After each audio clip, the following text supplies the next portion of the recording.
Washington, 1 week until Election Day, Joe Biden is going on offense, heading Tuesday to Georgia, which hasn't backed a Democrat for president since 1992, and pushing into other territory where President Donald Trump was once expected to easily repeat his wins from 4 years ago. The Democratic presidential nominee planned to travel to Iowa, which Trump took by 10 points in 2016, later in the week. His running mate, California Sen. Kamala Harris, is heading to Arizona and Texas, where Republicans haven't lost any statewide office since 1994, the nation's longest political winning streak.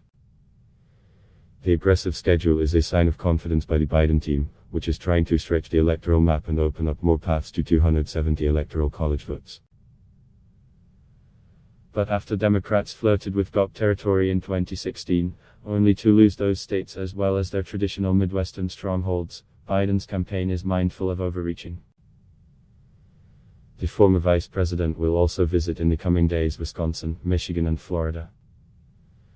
Georgia, where Biden will make 2 stops on Tuesday, has increasingly become a draw for Democrats in recent years, as turnout increases among black voters and the Atlanta suburbs tilt away from the GOP. If this was the Georgia of 2008-2012, I think there's no way we would have seen a Biden come this late, said NCU Fott, Chief Executive Officer of the New Georgia Project, which aims to increase voter registration, especially among young people and minorities. It's a loud signal and acknowledgement of Georgia as a battleground state.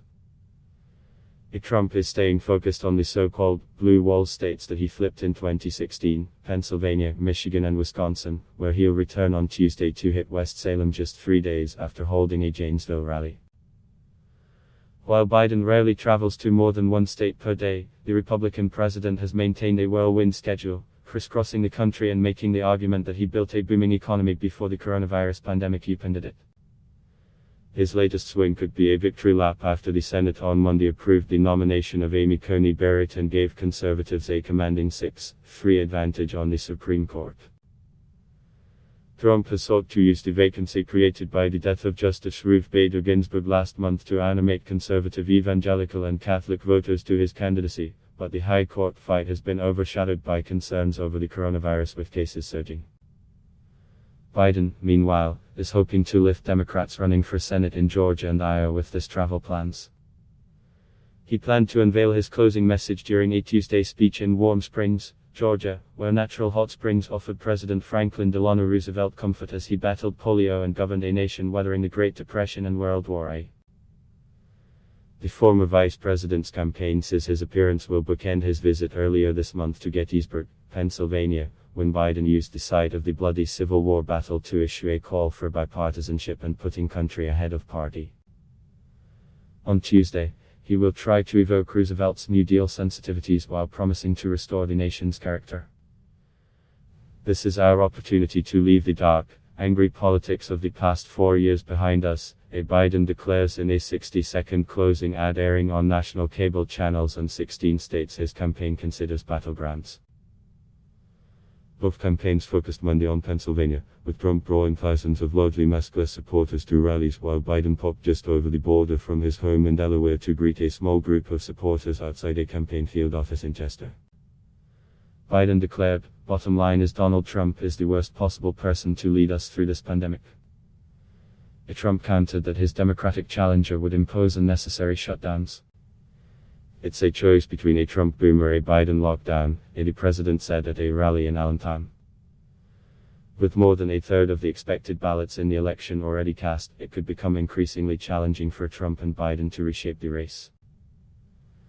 Biden is leading in most national polls and has an advantage, though narrower, in many key battlegrounds. The campaign's final week is colliding with deepening concerns about the COVID crisis. Trump is anxious for voters to focus on other issues such as the economy. Biden, meanwhile, has repeatedly hit Trump on the virus while presenting himself as a safer, more stable alternative. Several close aides to Vice President Mike Pence tested positive for the virus last weekend, including his chief of staff, Mark Short. Pence, though, has maintained a packed travel schedule. On Tuesday he'll be in South Carolina, a potential boost for Republican Sen. Lindsey Graham, who is in a potentially tight re-election race. Biden has accused Trump of waving the white flags in his response to the virus, while Trump fired back Monday that the former vice president waved a white flag on life. Anticipating a raise within electoral college margin, Trump has an aggressive schedule including a visit to Omaha, Nebraska, on Tuesday after a Sunday visit to Maine, aiming to lock up one electoral vote in each of the states that award them by congressional district. Democrats have been heartened by the lead in the record numbers of early votes that have been cast across a number of battleground states, though they caution that Republicans are more likely to turn out on Election Day.